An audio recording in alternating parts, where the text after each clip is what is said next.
traumatismo esplênico. Então, o fígado ficou, é interessante que vocês pensem a respeito, né? Quem já for cirurgião e está aí no dia a dia.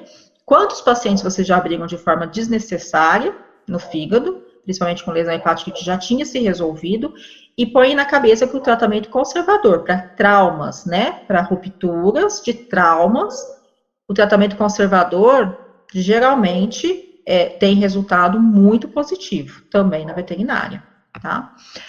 O baço já muda um pouco, entretanto, os estudos também avançaram nele. O baço está entre os órgãos que geralmente num traumatismo abdominal é um dos mais lesionados, né? É o baço e a bexiga.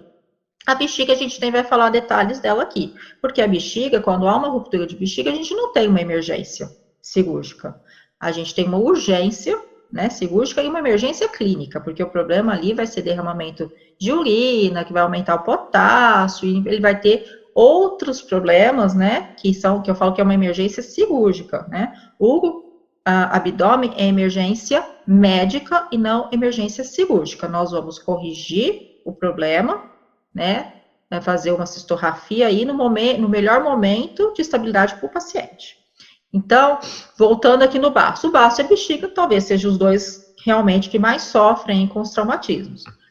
No consenso de 2017, bem atualizado da medicina humana, recomendou o tratamento não cirúrgico para o padrão ouro no baço. Por incrível que pareça, a gente pode até assustar, né? Mas o baço, um tratamento não cirúrgico para ele, então os estudos estavam bem fortes em pediatria, porque falando que a cápsula ali, né, esplênica, ela era mais resistente, então nos pediátricos, nos pacientes pediátricos, há muito tempo eles já fazem esse tratamento conservador, lógico, atendendo todos os critérios que a gente falou lá atrás, né, o paciente conseguiu estabilizar após resgate volêmico, né, não tem perfuração de órgãos, outros, enfim, frisando isso muito bem, vou frisar isso várias vezes para vocês aqui não esquecerem. Atender os critérios para o tratamento conservador, o baço também entra nessa jogada, tá? Então, levar em consideração isso, tá? E levar em consideração mais coisas. Se ele não atendeu o critério, se o paciente não se estabilizou, ele está hemodinamicamente instável, a gente tem que pensar muito na cirurgia de controle de danos, porque muito provavelmente esse vai ser o procedimento indicado, né? Ou aplicação de adesivos hemostáticos. Então, da mesma forma com que está sendo feita no fígado, eles também estão fazendo de forma percutânea no baço, e também depois eu vou mostrar para vocês colando de forma cirúrgica, mesmo aberta ali o baço, tá? Mas também já tem estudos demonstrando a aplicação percutânea aí em animais. Então, a gente pode usar de forma bem tranquila na hora que a gente conseguir ter o acesso a esses adesivos. Em geral, quando ocorre uma ruptura esplênica em cães, o tratamento é cirúrgico, né? Como eu falei para vocês, de uma forma geral são às vezes grandes lesões, tá? Entretanto, olha que interessante. Esse estudo aqui fez uma avaliação, estudo experimental, mas ele fez uma avaliação de diferentes métodos de conservação esplênica no cão. Então, eles realizaram, olha isso, uma lesão cortante no baço de cães, com 5 centímetros de comprimento e 3 de profundidade. Então, é uma lesão grande, porque os cães tinham em torno de 10 quilos nesse estudo. Então, é bem significativa essa lesão, né? Aonde eles empregaram o tratamento com a sutura, o tratamento conservador, sem fazer nada no paciente, eles simplesmente fizeram a lesão, suturaram e acabou, deixou sangrando, e colocaram o aumento e suturaram junto com o aumento. E o que interessante é essa conclusão, que a lesão cortante no baço canino pode ser tratada pelo método conservador. Olha que interessante. Então, às vezes, a gente assusta, coloca o paciente na mesa e ele vai responder espontaneamente àquela hemorragia. O que eu falo mais de coisa que a gente aborda muito lá no nosso serviço é assim, esses pacientes de trauma, a gente aqui está abordando trauma abdominal, gente, mas se é um trauma que chegou a ter uma contusão tão grave num baço, num fígado, dificilmente ele não vai ter uma contusão torácica, uma contusão pulmonar. E isso aí que coloca em risco a vida dele. Então, isso que a gente tem que avaliar de uma forma muito criteriosa. Quem vai levar aquele paciente ao óbito primeiro?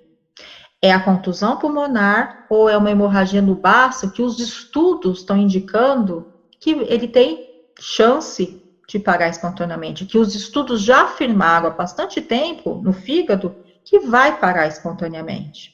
Então é isso que a gente tem que avaliar. Emergência, gente, cirurgia de emergência, ela vai muito mais do que cirurgia de controle de danos. É você olhar o todo do animal. E num trauma, a gente olha o todo do animal. E eu sei que esse paciente com uma contusão pulmonar grave, se ele for para uma mesa cirúrgica com aquela contusão, na ventilação mecânica, ele pode não retornar daquela ventilação, ou ele pode precisar ficar na ventilação. E aí, o seu serviço tem condições de oferecer ventilação para aquele paciente mecânica até a contusão pulmonar se resolver? Se não tiver condição, melhor nem iniciar, tá? Então, esses são os critérios que a gente tem que avaliar. O paciente de cirurgia de emergência, o cirurgião de emergência, ele vai muito além de ser um cirurgião para controle de danos. Ele tem que avaliar tudo isso para indicar ou não o paciente para um procedimento cirúrgico. E o traumatismo renal? O traumatismo renal, o tratamento não cirúrgico, é o tratamento também de escolha para os pacientes humanos. Então, vocês perceberam que fígado, baço e rim, órgãos de parênquima, eles não fazem mais tratamento cirúrgico na medicina humana? Só, lógico, se tiver critérios para isso, né? Mas, de novo, reforçando, os critérios têm que ser desenvolvidos, tem que ser aferido uma pressão arterial, tem que fazer reposição de volemia, lógico que respeitando o volume de restrição, enfim, tudo aquilo que já foi conversado. Então, é um tratamento de escolha após o traumatismo, né? Se o peritônio permanecer intacto, aí que é melhor ainda, né? Porque o rim, ele é um órgão extraperitoneal, ele é envolvido, né, por todo o peritônio. Então, o que acontece? Ele fica, acaba que ele fica preso ali, naquele envoltório, né? E isso ajuda muito. Então, se esse peritônio no trauma permanecer intacto, o que acontece? O sangue fica aprisionado lá dentro, né? Se não for lesão de vasos, né, da artéria e da veia renal, se for de parênquima, dependendo do grau que a gente vai ver aqui, ele fica ali aprisionado, então ele faz um tamponamento no local e para de sangrar sozinho. Melhor do que eu ir lá intervir, abrir esse peritônio e começar a hemorragia novamente, ter que fazer a remoção desse rim, enfim, ou fazer uma nefrectomia parcial, ou suturar, e aí a gente tem alguns critérios que a gente vai ver daqui a pouco. Então, se num trauma tiver a preservação, o peritônio tiver intacto, a grande chance de se resolver de forma espontânea, há uma grande chance de responder de forma espontânea. E eu falo que pela minha experiência dos atendimentos, quase todos se resolvem de forma espontânea, essas hemorragias, tá? Retroperitoneais, né, que é o que a gente vai observar.